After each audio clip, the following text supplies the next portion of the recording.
चीन के अखबार साउथ चाइना मॉर्निंग पोस्ट ने दावा किया कि दक्षिण चीन सागर में चीन ने लाइव फायर ड्रिल कर अमेरिका को खुली चुनौती दे दी। पिछले हफ्ते अमेरिका ने दुनिया के सबसे घातक और खतरनाक एयरक्राफ्ट कैरियर निमित्ज को दक्षिण चीन सागर में तैनात कर दिया था,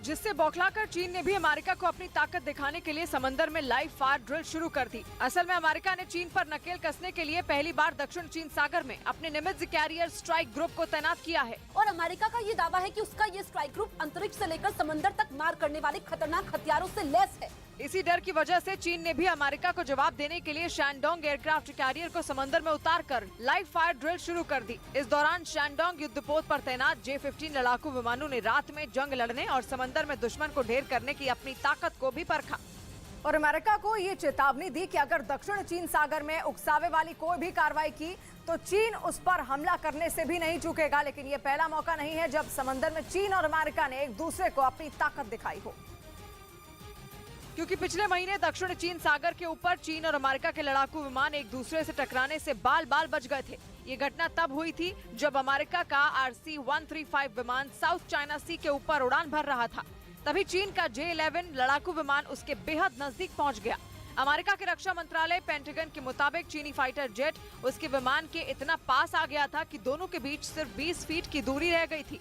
इस घटना के बाद अमेरिका ने चीन के पायलट पर खतरनाक तरीके से विमान उड़ाने का आरोप लगाया था और उसने ये चेतावनी भी दी थी कि वो चीन की तरफ से बनाए जा रहे दबाव को किसी भी कीमत पर बर्दाश्त नहीं करेगा।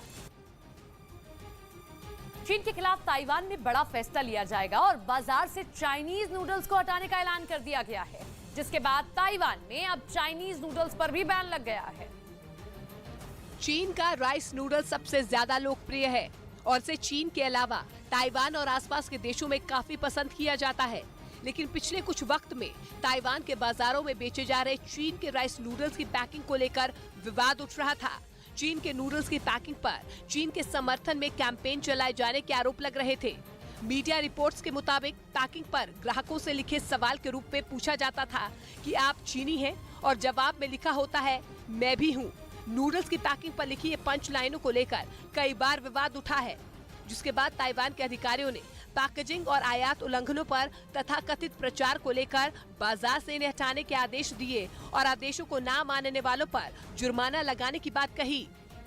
इधर उत्तर प्रदेश के बस्ती में सांसद खेल महाकुंभ के दूसरे चरण का शुभारंभ कर दिया गया। प्रधानमंत्री नरेंद्र मोदी ने वीडियो कॉन्फ्रेंसिंग के जरिए इसका उद्घाटन किया और इस दौरान प्रधानमंत्री ने देश के युवाओं के बीच खेलों को बढ़ावा देने पर जोर दिया। इस मौके पर उत्तर प्रदेश के मुख्यमंत्री योगी आदित्यनाथ भी मौजूद रहे। स्थानीय खिलाड़ियों को ये खेल महाकुंभ नई उड़ान का अवसर देंगे। सांसद खेल महाकुंभ का दूसरा चरण 28 जनवरी तक होगा। इसके पहले चरण का आयोजन पिछले साल 10 दिसंबर से 16 दिसंबर के बीच किया गया। उधर दिल्ली के मंडी हाउस मेट्रो स्टेशन पर एक लड़के ने मेट्रो के आगे कूदकर खुदकुशी कर ली। घटना की जानकारी मिलने के बाद पुलिस पहुंच गई, जिसके बाद